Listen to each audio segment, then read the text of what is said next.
Okay, people are still arriving, but I think we get started because we have lots of speakers today. Thank you all for coming to the memorial conference for Masahiko Aoki. Today we gather here to talk about the various issues in economics and social sciences in the areas where Masa made contributions. I'm Takeo Hoshi. I'm a senior fellow at FSI, Freeman Spogli Institute here at Stanford, and also the interim director of APAC, Asia Pacific Research Center, also here at Stanford. And this is a part of the events that we are planning for MASA, both today and tomorrow. Today is an academic conference, and tomorrow we will have more usual celebration of life type of event. And I hope many of you are coming back to the celebration of life event tomorrow as well. And if you do, you got the name tag and the program today. You need to bring those back again tomorrow because we didn't print extra. So please remember to bring back your name tag and program for tomorrow. And if you haven't picked up the program is outside being stacked. So you please pick those up. I want to start by thanking several people. First, I want to thank Reiko Aoki for allowing us to hold this conference to commemorate Masa's contribution. I also want to thank my co-organizer, Avner Greif, to co-organize this conference. And I also want to thank FSI, Freeman Spogli Institute, and Graduate School of Business at Stanford to become major sponsors for the events. And I also want to thank CEPR, Stanford Institute for Economic Policy Research and Economics Department for providing financial support as well. I also thank speakers today for the conference, not only for agreeing to speak and making presentations, but also for many of them to sponsor themselves to attend to this conference and so to save us some financial resources. And finally, I want to thank staff members of the Bechtel Conference Center here and APAC, Asia Pacific Research Center, to making this possible. And especially, I want to thank Amanda Stokist, who basically did everything. She has been great in handling all the tasks from contacting the speakers, printing programs, name tags, and making parking arrangement to many of you. So thank you all. Okay. Now in the next 2 days, we will hear a lot about MASA, about the many aspects of MASA from many people. And I think it's important to understand all aspects of Masa, but I think Masa was first and foremost a scholar, and a great scholar he was indeed. So having a conference like this and talk about the issues in the areas he worked on, I think, is the best way to honor his life. I myself received tremendous influence and inspiration from Masa in my work as an economist. I study corporate finance and governance, which a few of the areas Masa worked on. I have been interested in the question of how the economic institutions like the main bank system and the lifetime employment system in Japan evolve over time, another area Masa pioneered. And probably the most important aspect or most important contribution of Masa to me is that the Masa really established the field of the Japanese economy in the form as we know it today. The Masa showed that we can seriously apply the mainstream economics to understand the Japanese economy. And collaborating with other great economists like Hugh Patrick to establish this field. And also, at the same time, Masa advanced the economic theory itself so that it can explain the economies like Japan or China more recently, which seem different from the economies that we often discuss in textbooks economics. So I'm very much looking forward to the discussion today. And I was looking at the program last night and the list of speakers, and I was again surprised by how impressive the list is. That we have many renowned economists and other social scientists talking about the issues related to the Masa's work. And I have organized many academic conferences in the past, but this conference was different in at least in one aspect. That is, when we contacted people to speak for this conference, few people turned us down. Usually, I have to contact like 2 to 3 people to get one speaker for a conference, but at this time, many people agree to come, except for a few people who live outside the US or who have a prior commitment to travel outside the US. All the others accepted to speak. And the reason for all of this, I think, is Masa. This shows how much Masa was respected and how much his work is valued. We have 11 speakers on the program. All are well-known and need no introduction, so I will not give any formal introductions to the speakers. And we grouped presentation into 4 sessions separated by coffee breaks and lunch. And just a little bit of housekeeping. Each speaker has 30 minutes, but I appreciate if you can leave 5 minutes or so at the end of your presentation for the Q&A.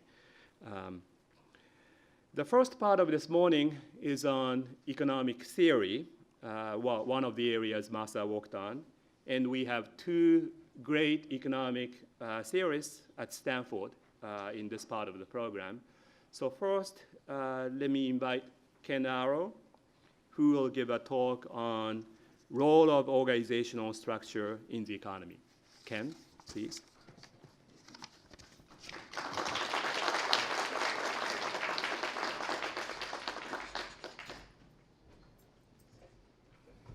This way is easier too.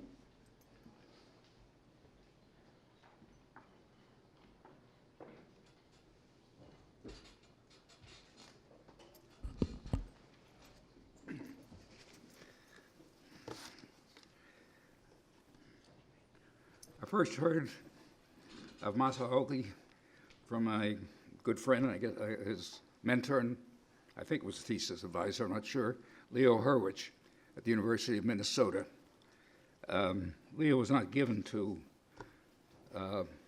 extolling people quickly, but I certainly heard a great deal.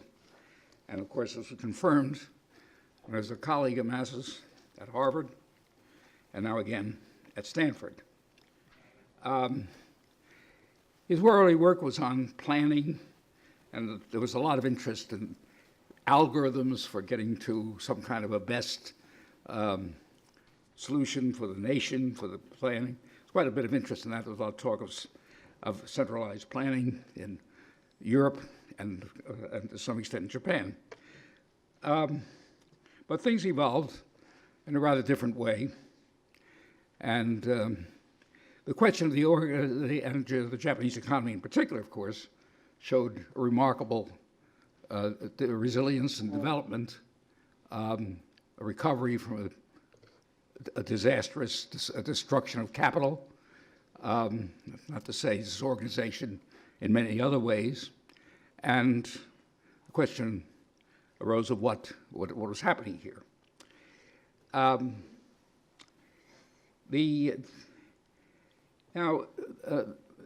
Masa particularly was pioneering the part of his work. This is only part of his work, but the part I want to concentrate on is the idea that the firm has a structure.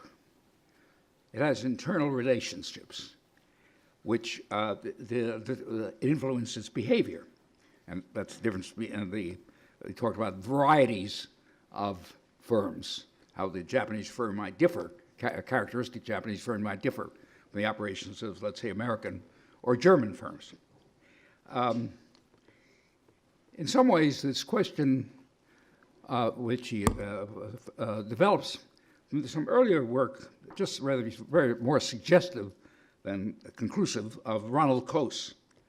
In 1937, wrote a paper which he asked a very simple question. We know, economists teach that the price system leads to the most efficient allocation of resources. Why don't firms use the price system internally? On the contrary, we have authoritative relationships, instructions to do this and that, and usually in quantitative terms, in product, in terms of commodities, rather than in terms of prices. We don't tell people, well, okay, you maximize with these prices. We could send the messages out, instruct each worker to do his tasks following a price maximization. We don't.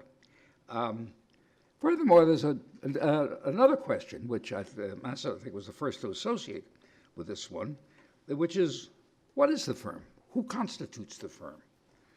Essentially, in his view, and it may be even more complicated than that, there are stockholders, there are managers, and there are workers. And of course, he points out this had been developed, the question had been raised in some form earlier by some lawyers, by a lawyer and economist working together, Adolph Burley Jr. and Gardner Means, wrote a book in 1937 arguing that the firms aren't really, in law and in economic theory, the firm is really the investors. And of course that leads to the conclusion the aim of the firm should be to maximize the returns to the investors. And this is, of course, as well-known article by Milton Friedman arguing that was the social duty of the firm, to maximize profits. I mean, he conceded there were illegal, you shouldn't do illegal things, and so stories like that, which already modify the point. So we think of the firm as a locus of decision. That's the way we think of it in economic theory. You're instructed to maximize profits, with subject, of course, to a production relationship, which is already a form of knowledge. But as Massa and others have pointed out, essentially the firm is also a locus of information.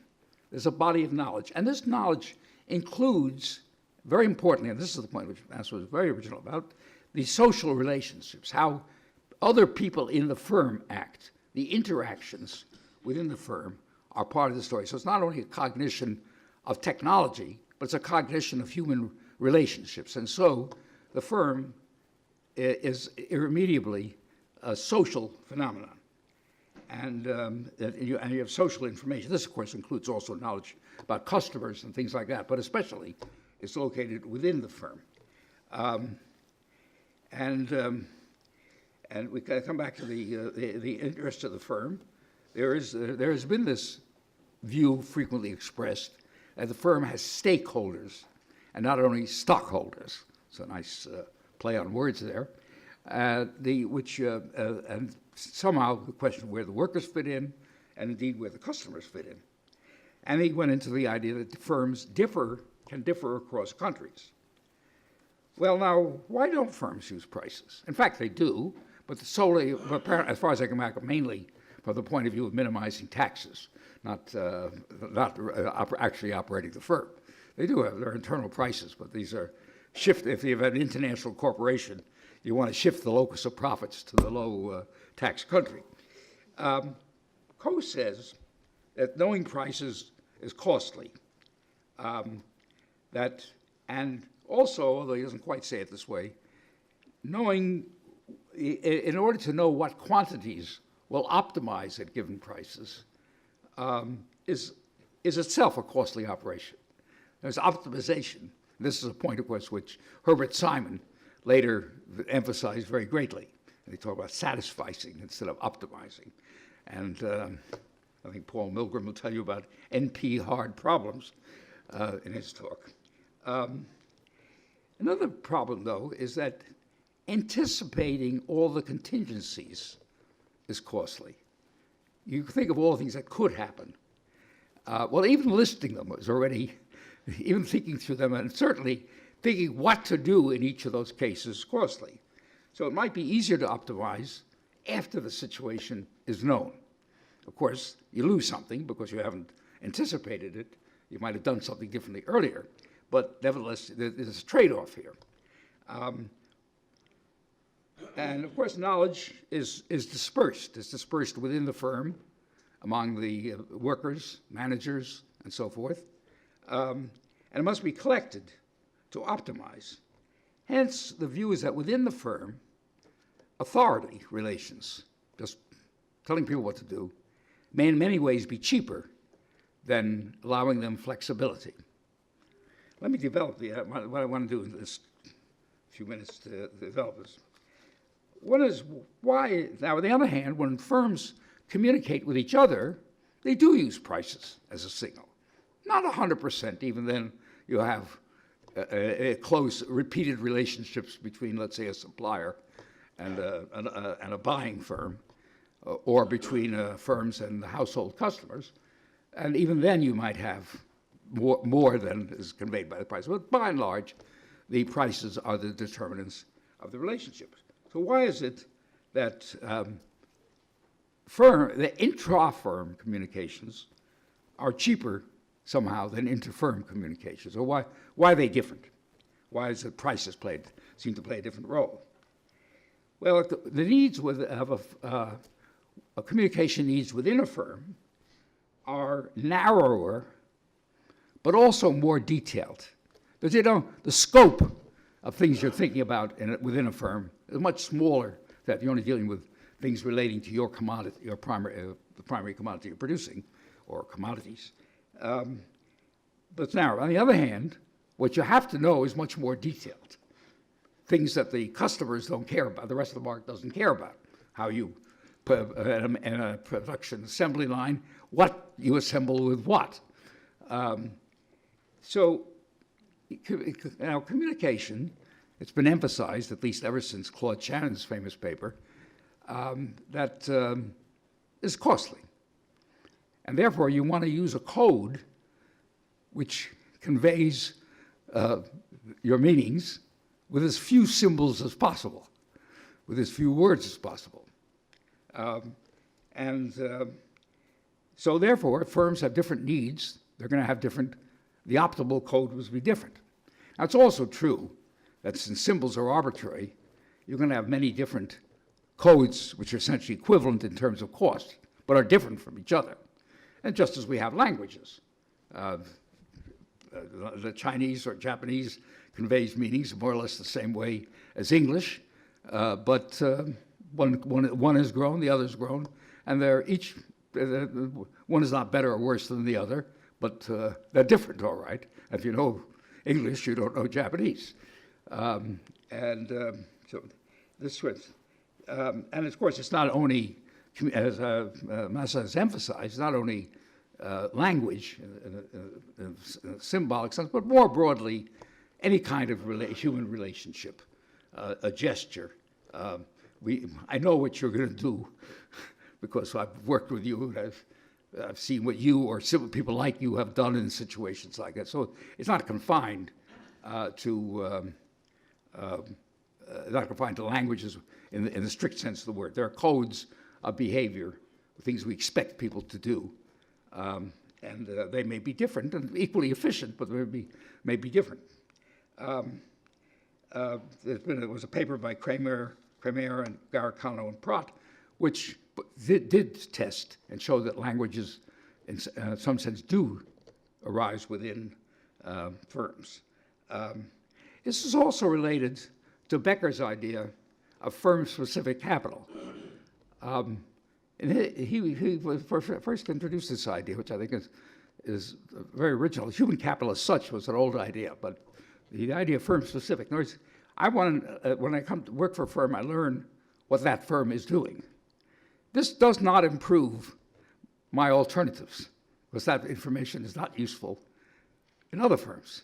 So it doesn't improve my bargaining power. On the other hand, it pays the firm to invest in me, in my learning, because they know that what they're putting into me is not going to improve my bargaining position. On the other hand, it's valuable for the firm.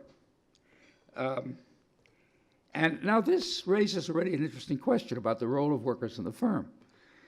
If you're going to learn a code, that's the value of it is that you can use it over and over again. Now, this is, of course, the characteristic of information as opposed to ordinary commodities. Information is not conserved. I can give it away, and I still have it. And this is a fundamental property, I think, which is absolutely basic to a great deal of economics, certainly to the economics of innovation, for example. But it's a basic concept that information can be transmitted, maybe not freely, by the way, but cheaply. If you're a teacher, you realize that giving information, there's a cost, at least on the part of the student, to acquire it. It doesn't go easily. But nevertheless, transmission costs are a lot cheaper usually than production costs. And so there's a fundamental property here. Now, but this means in terms of the firm that workers' turnover becomes important.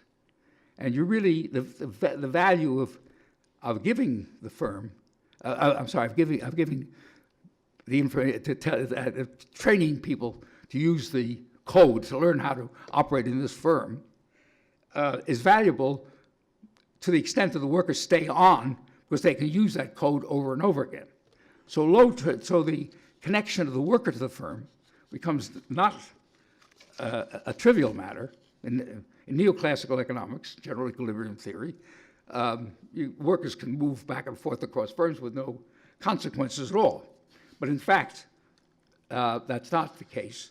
And this means that the worker is frequently much more attached to the firm than the stockholder. Stockholders, after all, they're investors. They don't really care about the firm at all. This assumes, as Coase assumed, now this raises a very interesting problem because it affects a large body of current economic theory. The concept of authority, in this case, includes reliability. I'm assuming that Coase is assuming, I should say, and implicitly, Mass is more complex about this. In Coase, he believes that the authority within the firm is real. And this means, among other things, that the information transmitted is accurate. The workers do what they're told in return for pay, and this includes, one of the things they're told to do is transmit information. They transmit it accurately. And that's part of the reason why, in Coase's view, the firm has cheap internal relationships and better than the price system. In the language of Marshak and Radner, the firm is a team. A team means everybody in the group has the same payoff function. Their ability to communicate may be constrained because it's costly and so forth, but within those constraints, you're not worried about motivation. Now, this is contrary to a very large current literature, the so-called principal agent problem. Because let's say if a worker knows how hard he's working with a firm but really doesn't know, then you have the question is how do you devise some sophisticated incentive scheme to do as well as possible? And you have this large literature. In the way this is assumed the way now, Masa acknowledges the importance of this incentive question, and it becomes a balancing act between the question of, to some extent, their incentives, to some extent, the workers accept the authority and convey information accurately. I don't want to keep it turning. Now, let me try to turn again to the point I was making before, that if you're making decisions in a complicated situation, well, there's a world of uncertainty, and information is revealed sequentially, which is, of course, the characteristic of any any firm in a modern, dynamic world. The idea is that if if you use all the available information, at any moment of time, the firm receives information, and given the past, which is unchangeable, I should say, and given the prospects today, you can make a decision. You could, of course, in the phenomenon Morgenstern way, decide today what you're going to do in every possible contingency, and then sit down. That's it. It's said that when the Franco-Prussian War broke out, the chief of staff, the German chief of staff, von Moltke, was awakened, and he said, "Oh, the plans are in the third cubbyhole in the desk.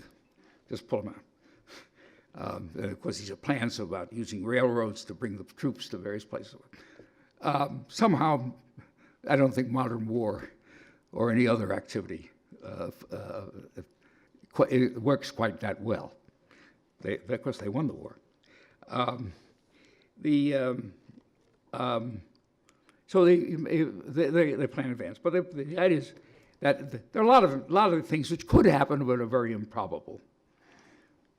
And to go through the labor working out what you would do becomes simple. So the idea is, instead of giving detailed directions to the subordinates saying, if this happens, do this, but if that happens, do that, it's easy to say, well, wait, we'll find out what's happening, we tell them. That's, having served in the military, I can assure you that, and it was always wrong, but that's another problem. By the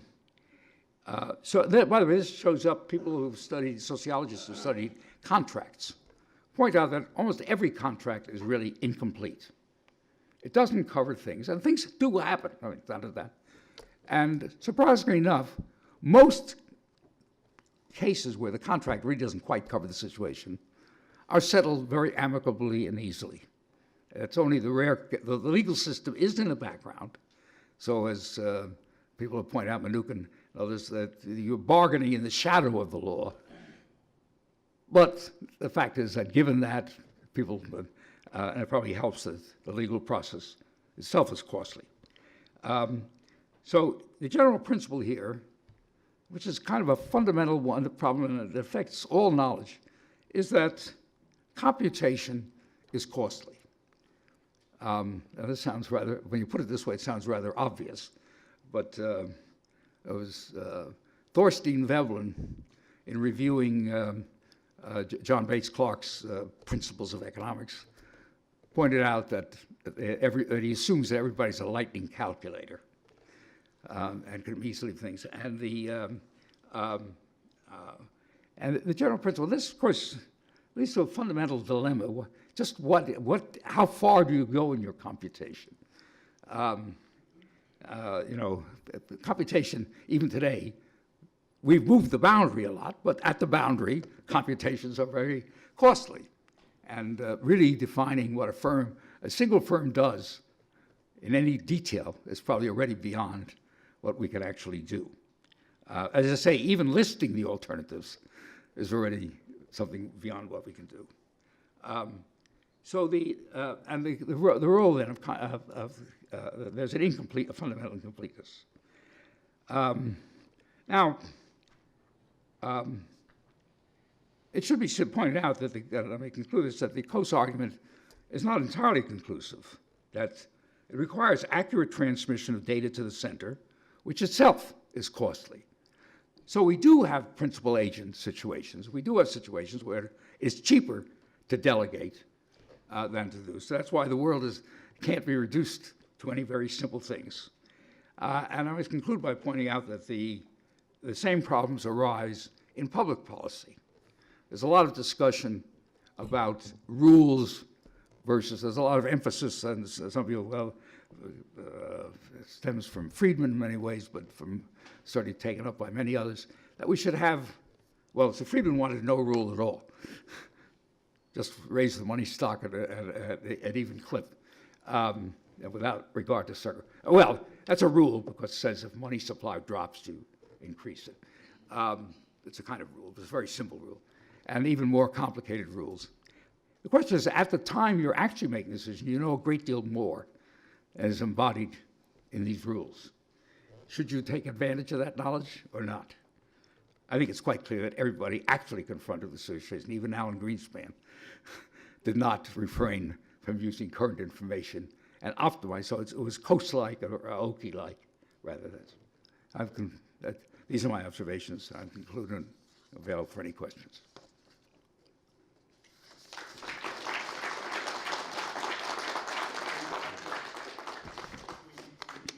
Thank you for leaving time for questions and comments. Hugh Patrick, the ownership structure of firms seems to me very important because almost all firms are in fact family-owned private firms. And much of what we're discussing, it seemed to me when we talk about the firm, is in fact firms, the ownership is diversified, they're listed on the stock market. They may be a substantial portion of the economy, but in terms of simply the number of firms, they're very small. So, and I think the same principles that you enunciated apply to the family firm, yet the family is idiosyncratic and has its own power and its own objectives. And I just throw that in as an additional comment. I don't know. I really have not thought much, nor do I know enough about family firms, because the American experience has very little of that. The one thing that happens is there are family-owned firms in the United States, but in the second or third generation, problems arise. The founders were very involved. They acquired a good deal of information. They were present. By the time you get to the third generation, these are rentiers. Now that doesn't say, apparently that doesn't happen. You say that does not happen in Japan, that even the third generation continues to be an active manager, I gather from what you're saying. No, I'm really saying that when we're talking about those sorts of firms, we're talking about firms that are listed in large. Oh, yes. And in fact, most of the firms are the local deli, this and that, are little local companies. Oh, I see what you mean. Well, the bulk of the firms, but not the bulk of the revenue. Exactly. Oh, okay, yes, yes. No, I think I was addressing myself to relatively large firms, yes. No, that's an interesting question. Even then, the question of survival becomes important. The death rate is pretty high in those firms, isn't it? Yeah. Graciela Cicilneschi. Inspired by your excellent presentation, focusing on the difference in the decision-making of the market as a whole and more autocratic, as you mentioned, within the firm. It may be that your own work on the type of risk or the response to risk determining the type of decision-making could be relevant here. And what I mean is the following. Let's think in simple terms, because there is no time, between the decision criteria based on prices versus quantities. Highly simplified, my apologies. So obviously, you focus on quantities when the risk is such, the characteristics of the risks are such, that you cannot take the vagaries of prices into consideration. You can't take what into consideration? Vagaries, V-A... Vagaries, okay, yes, yeah, right. Vagaries, right, yeah, vagaries. Right, okay, yeah. Okay, I'm sorry. Yes, tomatoes or tomatoes. Yeah. So the vagaries of price systems don't allow for, very, as it is in the case of the global climate negotiations, you have quantities to fix emissions, or you have prices mechanisms, which are taxes. So in this case, it may be that the reason for the firm decision-making to exist as different from the market system is to deal with such issues that have a risk profile that require focusing on quantities. Therefore, dealing with the risk in a different way that the market deals, which is focusing on prices. The focus on quantities is the decision on allocating resources, which is what you may say is more autocratic. And in fact, by running a firm, I can tell you, that's what you do all the time. You're allocating resources. So it may That's be exactly a the point I was question. making, yes. Sorry? That's the point that Coase and Aoki are making, yes. So it's quantity versus prices, and that is depending on the risk that you face. We need institutions to deal with the two levels and two types of risks, That's right. and the vagaries of price systems. Well, yes, that's part of this has been addressed. Weitzman wrote a famous paper on whether you should, in a planning system, you should use prices or quantities. It's going to have to do with where the uncertainties were located. So there's been some literature on that subject, and of course you can imagine intermediate situations where you do a little of both, but they're very hard to analyze. This came up even during the days of the Soviet Union. There were some mathematicians who got interested in planning, and some of these issues were raised even there about the question of prices versus quantities. Interesting enough. Okay. Thank you.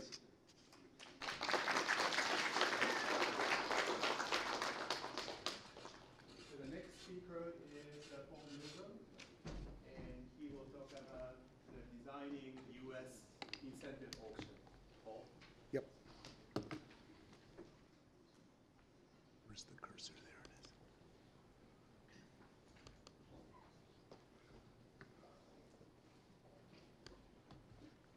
Does this thing work? It does. Okay, good. Well, thank you. It's a real honor to be here and to help remember Masa, who was a friend and colleague for many years. There is some almost irony in talking about this. When I was asked to speak at this conference, I said, for the last 5 years I've been working on this auction problem. It's not really directly related to the stuff that Masa was talking about. But it couldn't be more directly related to the discussions we've just heard in the last 5 minutes and little pieces of what Graciela and Ken were talking about, prices and quantities and solving a real and complex problem. So think of this as a case study that bears on the very issues that we've just been talking about. I'm going to tell you guys what the incentive auction is, so this is a little less mysterious in a minute. But before I do that, I want to mention the people who have worked with me on it, because I've been working on this. This is a very huge project that I've been working on for the last 5 years with John Levin from Stanford, Kevin Leighton Brown, a computer scientist from the University of British Columbia, and Ilya Segal. And it's a resource allocation problem. It's the most complex resource allocation problem ever attempted by auctions, by an order of magnitude at least, as you'll see. And it involves prices and quantity decisions. This is, it got its name, the strange name from, is this yeah, it is. It got its name from the National Broadband Plan in 2010, when the government was looking, subsequent to the introduction of the iPhone and Android, at the increased demand for spectrum for mobile broadband. And as part of the National Broadband Plan, the White House wrote that Congress should consider expressly expanding the FCC's authority to enable it to conduct what the politicians called incentive auctions, in which incumbent licensees may relinquish rights in spectrum assignments to other parties or to the FCC. And this went through, it became law in 2012, and on March 29th, 2016, the first bids will be taken. But in August 2016, the procedures, the rules were finally adopted, and we will be converting spectrum that's currently used for television broadcast will be shifted to use for mobile broadband beginning in the auction itself will take place in March, or will begin in March. And I'm going to show you something about the complexity of the problem, which bears on some of the things Ken was talking about and Graciela was talking about, that the prices are used, but there's a lot of other computations behind the scene that are hugely complex and that are necessary to also participate in this very real resource allocation problem. And it's not just, by the way, quantities and prices, which is the usual way economists do it. It's also, as Ken mentioned, all sorts of other details turn out to be very important as well. So the economic problem involves something like 2,000 UHF TV broadcasters in the United States, we are actually going to repack Canada and the United States together. So it's going to be a larger number than this. Currently using channels 14 to 51 for over-the-air UHF broadcast. However, in the United States, one of the things that's changed is that 90% of people get their have access to either cable or satellite. They have either cable or satellite services, so that over-the-air broadcast is much less valuable than it once was. And meanwhile, the demand for spectrum for mobile broadband is rapidly growing. It continues to grow with both individual use, the Internet of Things, all kinds of devices that are taking advantage of wireless technologies. And so the plan is to try to do a transition from a lower to a higher value use and provide a cash incentive for the broadcasters, and to generate enough revenue to at least cover the sale of the fact that some of the broadcasters will need to relocate, and possibly to generate some revenue for the Treasury. Now, to give you an idea of the complexity of the problem, this is a picture. This is one television station. This is somewhere, I think, in New York, but it's in the Northeast somewhere. I've forgotten which TV station it is. And each of these arcs that you see, that is, each of the lines, represents potential interference. So each pink station, there is a line connecting it to the center station, and that means that if those two TV stations were to be assigned to the same channel, they would interfere with each other. There would be some customers who would lose service. And the constraints we have are to avoid loss of service for stations that remain on the air. The constraints of this sort, there are 2.7 million constraints in this problem. When we move the TV stations around, that is, we won't move them physically, when we assign new channels to TV stations, there are 2.7 million constraints of the form, I can't assign Herb to channel 29 and Dale to channel 30 because they would interfere with each other. So we have constraints of that form. And this is the constraint graph for the United States. It shows just co-channel constraints, that is, just two TV stations can't be assigned to the same channel. And this is a spring-loaded graph. This is a technique that analysts use to try to reveal structure in a graph. What they do is you put down the graph, and then you push apart stations that aren't connected, and you pull together stations that are connected, and try to reveal the structure that's hidden. And the main point that you're supposed to see here is that there isn't very much structure. There's a huge mass that's just a terrible mess that you can't see anything in. You can see some little isolated places where this would be an area where, for example, there's a city where every station interferes with every other station. That's a relatively simple structure. But throughout the Northeast and the Midwest and following routes across the country, the constraint structure is extremely complex. So these were the auction design goals that were specified for us in 2011. We were supposed to design a resource allocation process that was efficient, that generated an acceptable level of net revenues, that minimized gaming and strategic behavior, that avoided windfalls to bidders with monopoly power, essentially, bidders where there were very few stations available, that was feasible to implement in an acceptable time frame, voluntary on the part of the participants, transparent, easy to audit and replicate outcomes, simple to understand and participate. Those were the constraints that we faced. And there are all kinds of challenges that this involved: deciding what products would be bought and sold, what would we be buying? Would we be asking television stations to go off the air or to accept a little more interference? What would we be paying for? How would we compute the efficient allocation, and so on? I don't have time to go over all of these. So what I'm going to do is focus on and by the way, there were even diplomatic challenges. The U.S. has to coordinate spectrum use with both Canada and Mexico, and there were political challenges. The Canadians are stuck with whatever band plan the U.S. gets because nobody makes equipment just for Canada. It's too small a market.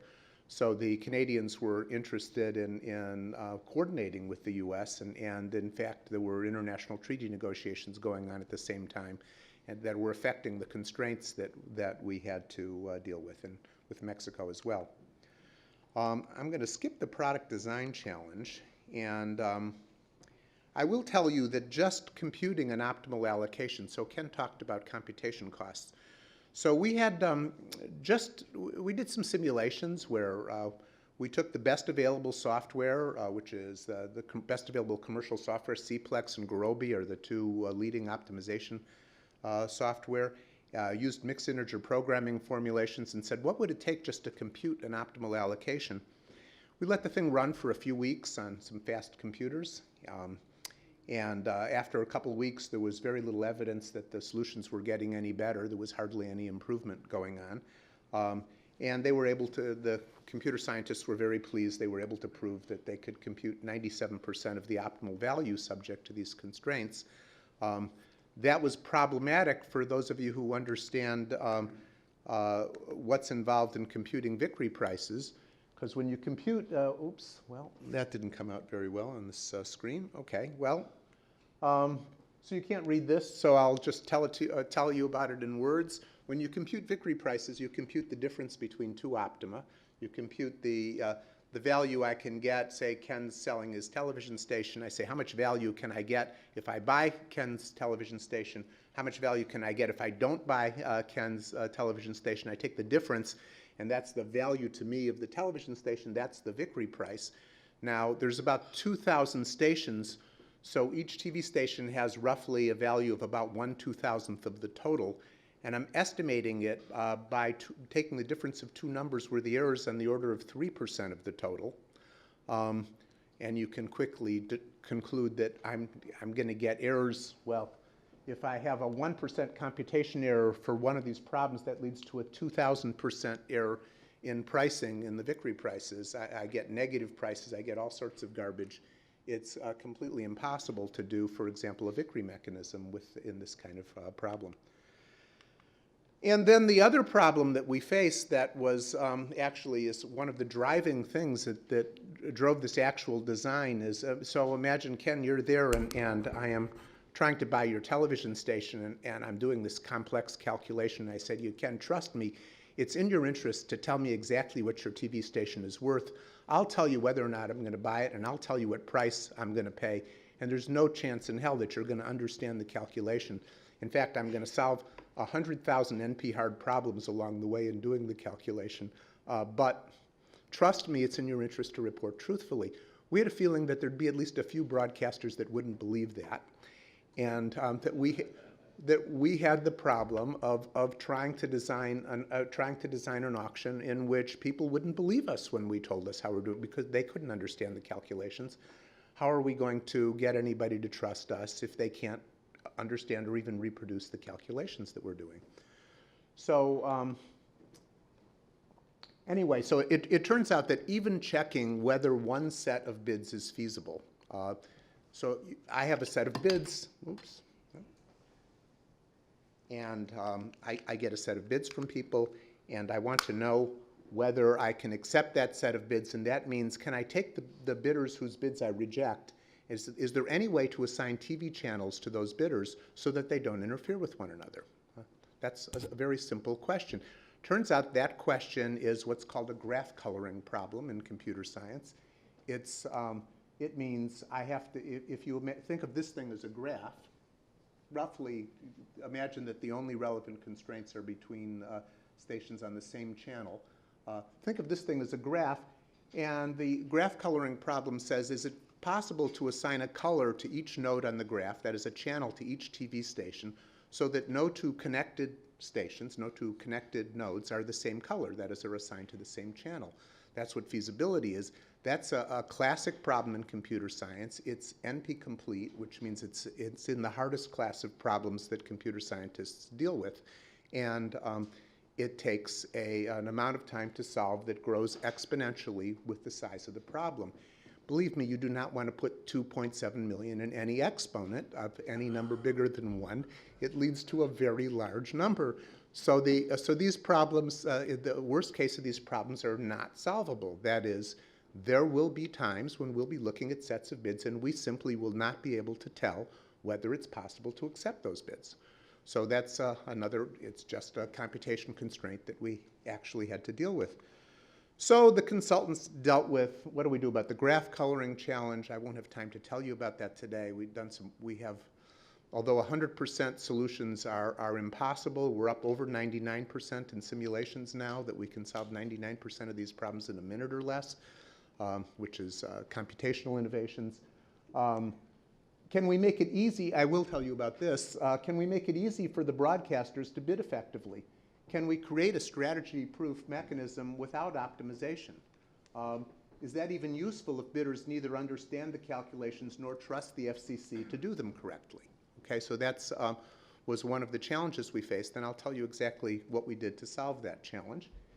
And there's a number of other questions that we had to deal with, which again, I have a short talk and I won't have time to tell you about all of them. So I'm going to skip the graph coloring problem and talk about making it easy. And this is the language I use to describe this now is based on work by a graduate student of mine, Shengwu Li, who is on the job market this year. And Shengwu has developed this into a full-blown theory. We had a primitive version of this that you'll see as we were doing this development. How do we make it possible for the broadcasters to bid effectively in this very complex setting and make it easy for them to do that? Can we make it strategy-proof so that it's really in their interest to report truthfully? And is it even useful to do that if the bidders don't understand? So what we ended up with and what Shengwu now calls an obviously strategy-proof mechanism. That is, this mechanism is strategy-proof in a way that makes it obvious to you that it's in your interest to report truthfully, even though you can't reproduce the calculations. So it's really quite a challenge. So here's how it's going to work. So the solution is from your point of view. So I'm imagining, Ken, you as a bidder, you own a television station in Topeka, Kansas, and it's worth $10 million to you and your family. And the way the auction will look to you is this. All the complexity is under the hood, and this bears on your prices versus quantities thing. All the quantity complex calculations, you don't see any of that. This is what you see. You have a station that's worth $10 million to you. The FCC comes and says, Ken, we might be willing to pay $45 million for your station. Are you interested? You could say no, and then you're out, and we'll never talk to you again, or you could say yes. So we think that even if you don't know what else we're doing later on, you're going to say yes to that, okay, if your station is worth $10 million and we're offering 45. And then we come back to you, half a day later and say, Ken, well, we had a lot of people who were interested and we don't need all of you. So now we're definitely not going to offer more than $40 million for your station. Would you like to continue? And you can say no, in which case you're out, or you can say yes, in which case I'll either buy your station for $40 million or I'll make you yet another offer. And this is called a descending clock auction. And the idea is that even though you have no idea how we figured out whether we needed your station or not, and even though you have no idea how we came up with these numbers, you know that if I say $40 million and your station is worth $10 million, that you'd like to continue and see what happens. So that's what we mean by obviously strategy-proof. And it's the method that the FCC will use in March to attempt to buy television stations. Now, the calculations behind the scenes, where we determine the prices and which stations we're going to buy and which stations we're not going to buy, there's going to be about 100,000 NP-complete calculations that we're doing, some of which we can't solve, and we have procedures for what we do when we fail to solve problems that will generate all these prices. So this is a mix of prices and other computations which are used together in a resource allocation, a real resource allocation problem. The implication is that the bidder finds it optimal to bid truthfully regardless of how the prices are computed or how the FCC decides whether or not to buy their station. Okay, and Shengwu Li, the graduate student I mentioned, has defined this as a new formal concept. I'm going to skip past this because I have only about 10 more minutes, but it's a property that doesn't hold for Vickrey auctions, and it does hold for descending auctions. Vickrey auctions It's not obvious that their strategy, anybody who's ever tried to teach people that a Vickrey auction is strategy proof knows that it's not obvious. The students take a long time coming to understand it. This, we hope, will be obvious. The broadcasters will see that it is in their interest to participate. It's safe. They maintain enough control, and it's easy for them to bid effectively if they know what their stations are worth to them. Okay, I'm going to skip collusion. I'm going to skip the sub-market clearing. Here's another one. I'm going to leave this in just because of the audience we have here. Another question we have is how we decide how much spectrum to buy. So now in an ordinary market, you clear supply and demand. What you do is you have, some supply curve and some demand curve, and you think of yourself as trying to find the point where supply equals demand. And that's, for a homogeneous commodity, that's great. But what happens if you have to clear the same channels in New York and Chicago and Los Angeles and Tulsa and everywhere else across the country? And they all need different prices because there's different substitution possibilities, but you need to clear exactly the same channels. They're perfect complements in terms of creating spectrum for use in mobile broadband. And then you're selling licenses to AT&T and Verizon and T-Mobile and Google and whoever, and they're buying bands in different cities, and you have to sell exactly the same bands to people in all these different areas of the country. And so you have to clear all of these things at the same quantity simultaneously. How do you do that? So what we did is we adapted a version of Marshallian dynamics. We set some high channel clearing target, and we run a descending auction for the TV supply and an ascending auction for the various TV stations, and actually there are many of them going on, and we take a look at the total cost, which is represented by the upper line, and the total revenue, which is represented by the lower line. And in this simple example with homogeneous commodities, we have a loss because we've set the quantity too high. So what we do is we reduce the quantity, and then we let the prices continue to fall in the reverse auction. That is in the auction to buy. What's going on here? Here we go. And continue to rise in the other auction, and we still haven't found market clearing. And so what we do is we reduce the channel clearing target again and continue the auction. So I'm making offers to individual TV stations, and you don't know necessarily that all this is going on in the background, but it's costing too much relative to the revenues. So we reduce the quantities again and let the prices fall in the reverse auction and rise in the forward auction until we've raised enough revenue to meet our target. We have to raise enough revenue to pay the TV broadcasters who are having their channels changed on them, and depending on, we also have some other revenue targets that were set politically that we have to meet. So that's the gist of it. This is with heterogeneous goods, this is the corresponding formal statement. I won't go over that again for lack of time. Instead, what I'm going to do is give you an idea of how the whole algorithm works in my last 7 minutes by doing an airline overbooking analogy. So this is, I'm going to focus on the hard part, which is the reverse auction, the auction to buy TV broadcasters, and show you conceptually how that works with heterogeneous TV broadcasters. And I'm going to do this with an analogy, airline overbooking.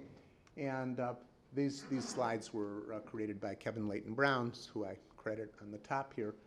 So I want you to imagine now that just like in the TV spectrum, we originally had a lot of spectrum available. Here we used to have a big airplane that had plenty of seats available for everybody. And now we want to shift to a smaller airplane. That is, we want to reduce the amount of spectrum that's available for TV broadcasters, and we can't fit everybody anymore. And now there's some heterogeneity. This has very limited heterogeneity. I've got some first-class passengers and some business-class passengers and some economy-class passengers. In the real TV spectrum auction, everybody's different from everybody else, but the concept is the same. And what we're going to do is we're going to replace this plane, first of all, with a smaller plane. And oops, there's some people that lost their seats. And what we do is we say, gee, we don't have seats for everybody. So we're going to offer $1,000 to people who will give up their seats tentatively. We might offer $1,000 to you if you give up your seat on the plane. Are you interested? And we get some people who are interested. Some people in first class, some people in business class, some people in coach. or say, yeah, for $1,000 I'd give up my seat. And we take a look and say, gee, we got a lot of empty seats left. We're offering too much. Let's reduce our offer to $800 and see what happens. And some of the people in first class go back, some of the people in business class go back, some of the people in coach go back, but now first class is full. So we say to those remaining first class people, yep, we need your seats, you're getting $800. But we don't need all these seats in business class and coach, so we're going to continue to lower the price for the remaining people to $600, and we still have seats remaining. $500, oops, business class is full, so we're going to freeze the price at $500. We're not going to reduce the price anymore in business class. We're going to say, yep, I need your TV station, I need your seat. And then we continue 400, 300, 250 until coach is full, and say, well, we've determined that the price is $800 for first class, $600 or $500 for business class, $250 for coach, and those are the prices we can do that fill this. Now, if you imagine that instead this is New York, LA, and the Midwest, and you imagine that the feasibility checking is, in this case, what makes this so easy, and the reason I did use this example, it's pretty easy to tell whether there's a seat for somebody in business class here. You just look whether there's any empty seats. To check whether there's a seat available in the Midwest in the incentive auction, I have to solve a graph coloring problem. I have to say, is there any way to assign channels to stations so that I can put all these stations on the air? We have to solve one of these computationally difficult problems. So the feasibility checking is harder, but conceptually otherwise, this is the auction that we are using. And I'm pretty much, well, I have a few moments left, so what am I going to say? The main differences are the flyers are considered one at a time in the actual auction. So we process these guys one at a time so that we never overshoot. We don't want a situation where all of a sudden we've reduced the price and now we don't have space for people in the in first class. So they're reduced one at a time. That avoids overshooting. It also can lead to, if we did that, you could see I might end up paying slightly different prices to different first class customers. So we will get some slight differences in the prices we pay to different TV stations in the same markets. Turns out the order of the stations matter. I could talk to you for hours about how we do the computations and how small details of the auction design affect the computational burden. It's really quite amazing that people speak of the price system as though it was a single thing.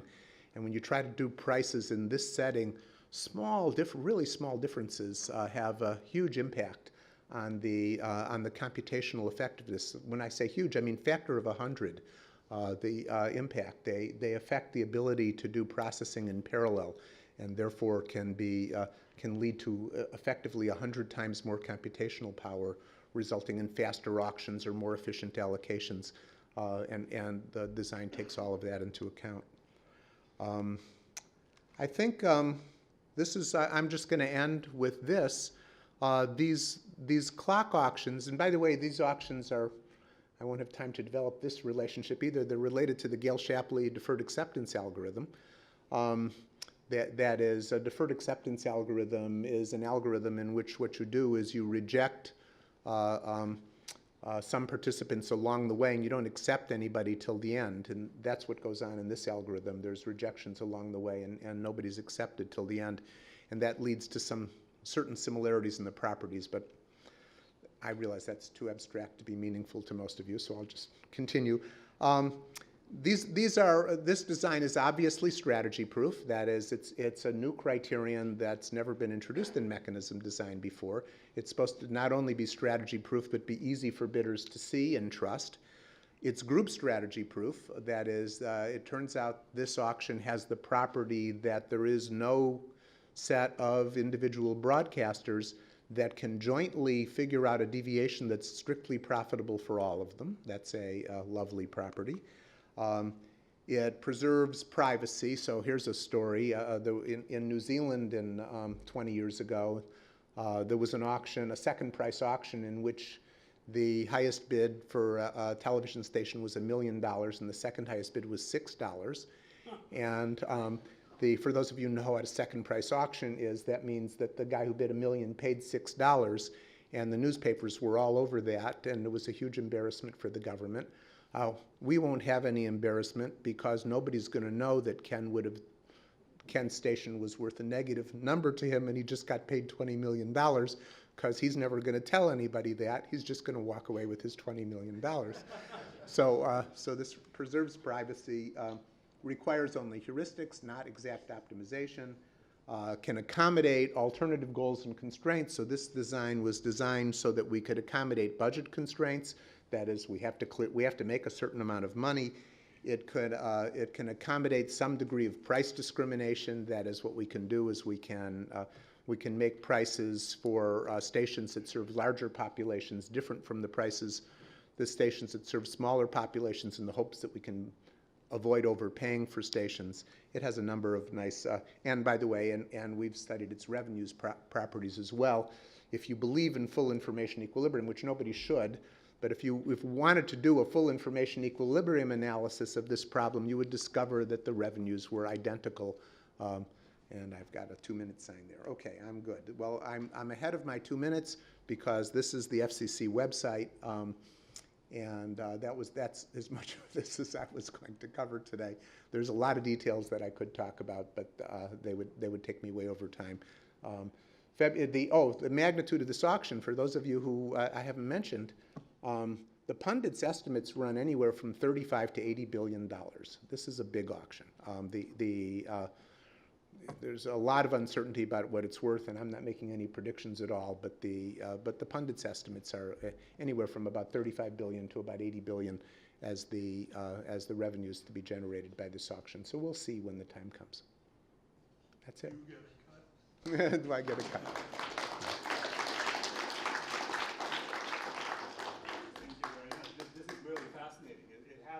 It will happen in March of next year. Yeah. So we should keep an eye on it. Keep an eye on it.